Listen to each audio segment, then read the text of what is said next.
Bismillahirrahmanirrahim. Assalamualaikum warahmatullahi wabarakatuh. Selamat siang, salam sejahtera, sampurasun, baraya kabar priangan semua. Seperti biasa, saya Muhammad Ridwan dari Kabar Priangan. Kali ini menghadirkan tokoh asal kota Tasikmalaya yang berkecimpung di bidang musik. Beliau Ketua Umum ATM, Kang Ijang ya? Ajang, Kang Ajang Firman. Iya. Apa kabar Kang Ajang Firman? Alhamdulillah baik. Ketua ya di ATM ya? Iya, ketua. Aspirasi, talenta, musisi Kota Tasikmalaya? Independen ya. Independen Tasikmalaya atau wilayahnya? Indonesia yang kita bangun ini. Oh, Indonesia. Jadi Ketua Aspirasi Talenta Musisi Independen Indonesia. Jadi membawahi seluruh wilayah ya di Indonesia. Walaupun sepak terjangnya ada di Kota Tasikmalaya. Baik, kita ingin gali persoalan musik berdasarkan versi Kang Ajang Firman ini. Kang Ajang, bagaimana Kang Ajang melihat perkembangan musik di Kota Tasikmalaya atau di tanah air, mungkin bisa dijelaskan Kang Ajang? Iya, kalau kaitan secara umum nasional ya musik, alhamdulillah betul-betul bisa disebut salah satu karya yang bisa dijual, dalam arti sudah bisa menjadi memenuhi standar kebutuhan hidupnya. Musik bagian dari kebutuhan hidup ya? Ya, bisa jadi gitu. Baik itu si produsennya, dalam arti si pembuatnya, baik juga si pendengarnya kan.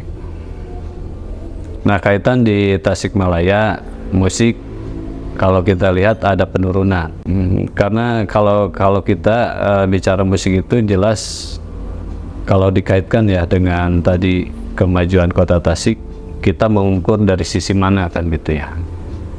Kalau kita ukur dari sisi ekonomi, memang jelas kita berarti butuhnya itu kaitan dengan bagaimana musik itu menjadi investasi karya para grup band itu sendiri kan, atau pula para penggiat seni itu sendiri. Nah, adapun kaitan dengan event-event musik yang sekarang lagi masif di Kota Tasik, satu sisi memang ada minus ya. Apakah memang dengan event tersebut kita akan membesarkan Kota Tasik? Begitu pula dengan personal penggiat musiknya. Atau kita mau lihat dari sisi mana kan? Yang jelas event kerap terjadi di Tasik sekarang itu lebih cenderung mengundang artis-artis papan atas, dalam arti nasional. Nah, jadi kalau kita lihat dari sisi ekonomi, jelas uang Tasik kan yang diambil gitu. Nah, kita besar kalau melibatkan grup-grup musik dari luar Tasikmalaya ya? Iya. Kang Ajang tahan dulu, ini tadi kita kembali ke persoalan menurun ya, tadi katanya ya Kang Ajang sampaikan. Menurun itu dalam arti produksi karyanya, ataukah kualitasnya, atau eventnya? Karyanya. Ya, karyanya. Jadi kenapa saya bilang demikian? Banyak memang grup-grup dari Kota Tasik itu yang bisa disebut tampil, bahkan terdengar secara popularitasnya, tapi cenderung di cover gitu. Jadi mengcover karya-karya punya orang lain gitu. Nah, yang kita dorong atau pula yang kita harapkan bagaimana memang kaitan dengan para musisi itu ya betul-betul harus mulai percaya diri, karyanya itu mulai harus bisa didistribusikan dengan memproduksi karya sendiri ya. Kalau dari segi event? Kalau dari segi event ya itu bisa jadi memantik juga ya untuk para remaja ya, khususnya di penggiat seni, bagaimana kaitan dengan penggiat seni itu seperti halnya mereka yang diapresiasi oleh masyarakat, sehingga memang dari sisi ekonominya mereka dapat dipastikan kan, baik dari kontrak yang dibuat dengan para event organisernya, atau pula kaitan dengan sharing profit dari penjualan tiketnya kan.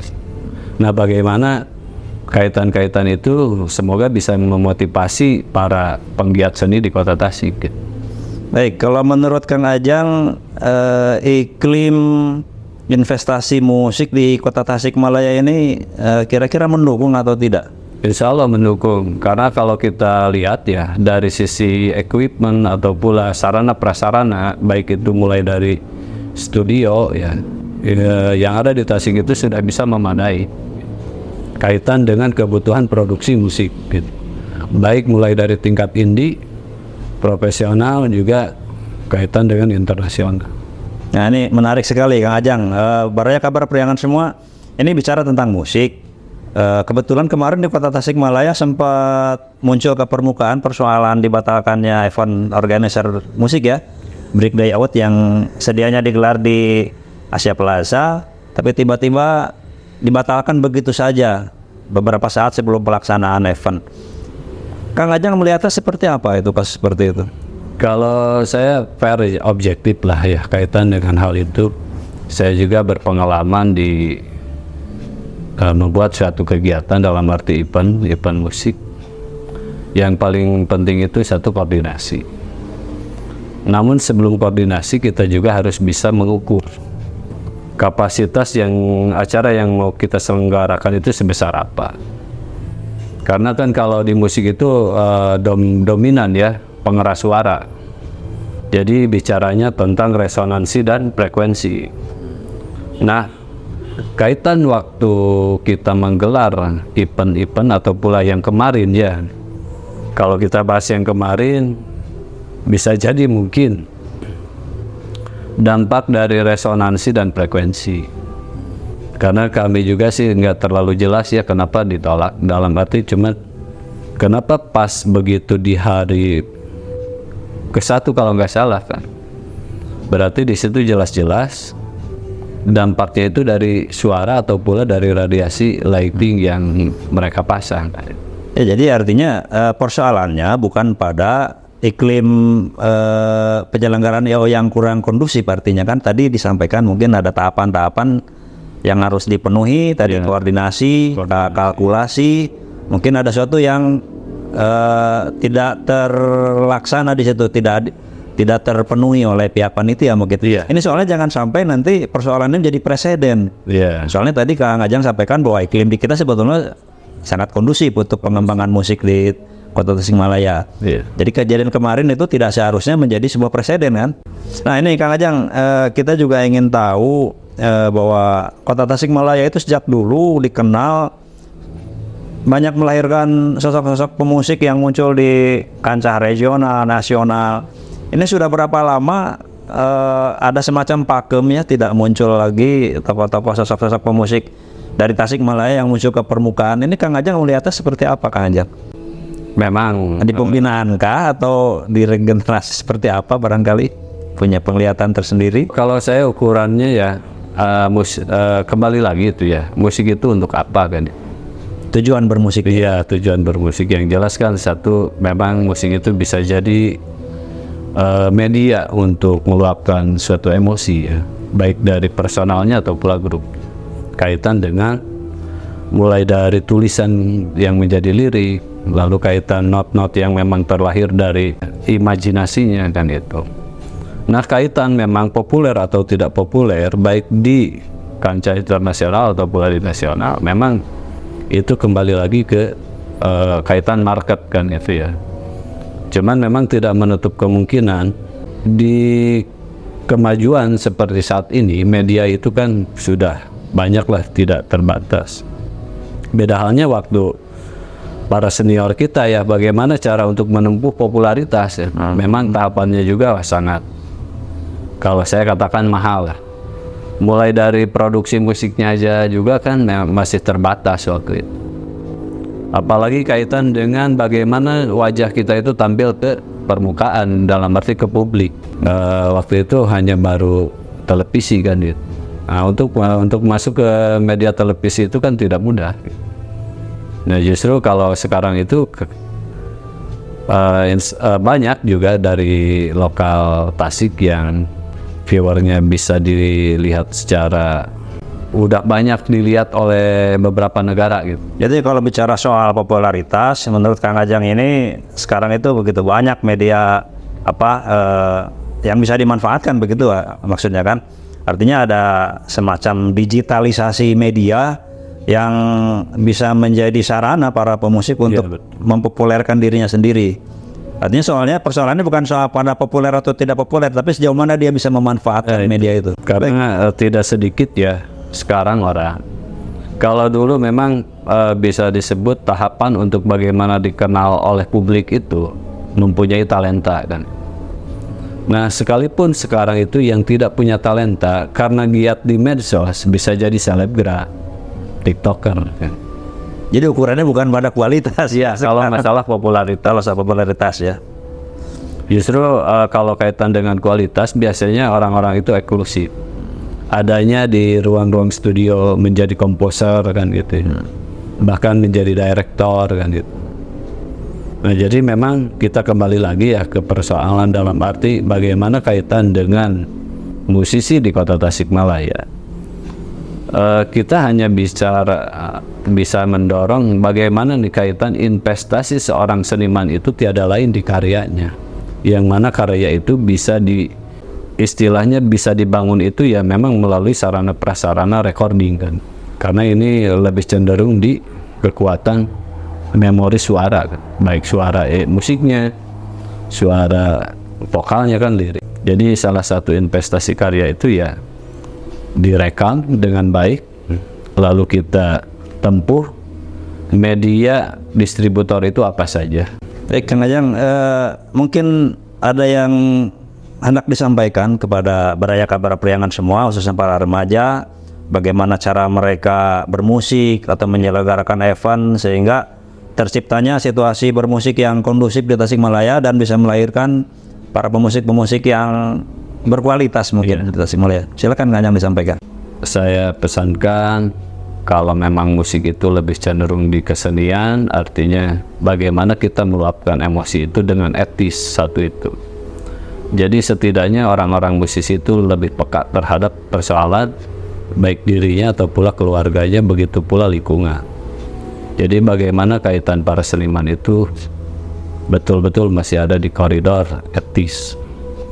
Jadi setidaknya para penggiat atau pula event-event pengelola event ya, terkait sosialisasi koordinasi itu sangat diperlukan. Insya Allah kalau di Tasikmalaya itu kaitan dengan musik itu belum ada maklumat mengaramkan gitu. Tapi yang paling penting ya tujuannya itu bagaimana ya dari konsep berkesenian itu kan membuat hidup kita itu kalau istilah Sunda lebih nyeni kan ya. Sehingga memang kaitan dengan estetikanya harus dijaga gitu. Terakhir ini Kang Ajang, kabarnya Kang Ajang ini katanya mau nyaleg ya? Oh ya, insya Allah. Jadi caleg dari partai mana? Insya Allah saya nyalon di partai PKS. Untuk Dapil Kota Tasikmalaya? Iya, Dapil Kota Tasikmalaya ya, daerah pilih 1 ya. Dapil 1 ya, Dapil 1 itu Cihideng, Tawang sama Bungursari ya? Ya. Menurut Kang Ajang, apa motivasi Kang Ajang untuk berkiprah di bidang politik ini? Kan tadi disebut-sebut Kang Ajang ini sebagai aktivis musisi ya, aktivis musik ya, tapi tiba-tiba mau terjun ke bidang politik, ini motivasinya apa sebenarnya? Ya, motivasinya saya ingin lebih memperjelas antara kebutuhan primer, sekunder lalu tersier. Karena kita tidak lepas dari perihal kaitan ilmu ekonomi. Jadi segala bentuk persoalan memang tiada lain dari perihal ekonomi. Mempelajari terkait kebutuhan hidup dengan sumber daya yang ada gitu. Nah, jadi kalau memang tadi semangatnya kita masuk ke legislatif, ya tiada lain bagaimana dari skala kecil itu kita besarkan. Jadi sebetulnya tidak ada kaitannya antara musik dengan politik ya? Sangat bisa disebut berkaitan. Karena memang musik sudah menjadi bagian daripada pelengkap. Jadi partai mana dan memang dewan mana yang tidak lepas dari latar musik ketika memang dia memainkan media sosialnya. Jadi ini sangat berkaitan. Jadi kalau kita nyambung lagi ke musik, bagaimana juga kan kaitan dengan karya mereka itu dihargai. Seperti halnya mereka membuat para petani atau pula para penambang membuat suatu karya, misalkan jadi bata, jadi genteng, itu dari tanah kok dihargai kan ya. Ini pertanyaannya, Iya. akankah Kang Ajang ini menjadikan komunitas musik ini sebagai basis atau lumbung suara dalam event pilkada nanti mungkin? Kalau masalah pengklasteran kita memang pure lah terbuka, jadi tergantung dari komunitas mana. Setidaknya satu pemahaman kan itu. Tadi kan dasarnya itu kita kembali ke persoalan ekonomi. Nah, kalau memang misalkan kebutuhan primer kita itu sudah aman, lalu bagaimana untuk lebih ekonomisnya lagi dikaitkan dengan sekundernya dalam arti pelengkapnya. Lalu kaitan dengan tersiernya. Apakah memang saat ini musik bisa dijadikan kebutuhan primer? Ya itu tergantung. Kalau memang bagi mereka dianggap musik itu sebagai sarana untuk menumbuhkan ekonomi keluarganya, ya bisa jadi musik bagi mereka menjadi kebutuhan primer karena mereka menjual jasanya di musik begitu. Begitu pula kaitan dengan tersier. Tidak lepaslah orang-orang yang memang sudah berpikir tentang keamanan primernya lalu sekundernya, tidak lepas kan ingin mengejar tersier dalam arti kemewahan. Jadi insya Allah saya memang, apakah komunitas musik akan menjadi tadi apa Basis politik gitu basis politik, entah itu tergantung memang respon dari masyarakat sendiri ya. Cuman saya lebih berpikir global di sini ya gitu. Jadi tidak sebatas komunitas musik saja mungkin ya. Sebatas komunitas musik. Ya, pada kabar periangan semua bahwa apapun pintu masuknya, termasuk tadi di bidang musik, tetapi muaranya tadi kebutuhan ekonomi masyarakat ya. Iya. Artinya tujuan sebagai anggota legislatif sudah sesuai dengan keinginan masyarakat untuk kesejahteraan masyarakat, tentunya begitu Kang Ajang. Jadi pada kabar periangan semua, demikian bincang-bincang kami dengan Kang Ajang Firman, ini yang tokoh musik dari Kota Tasikmalaya yang juga ternyata beliau caleg DPRD Kota Tasikmalaya dari Dapil 1 Kota Tasikmalaya ya. Mudah-mudahan apa yang tadi Kang Ajang sampaikan itu memberikan pencerahan, pembekalan untuk masyarakat sehingga bermanfaat untuk kehidupan masyarakat ke depan yang lebih baik. Demikian saya Muhammad Ridwan, wabillahi taufiq wal hidayah. Assalamualaikum warahmatullahi wabarakatuh.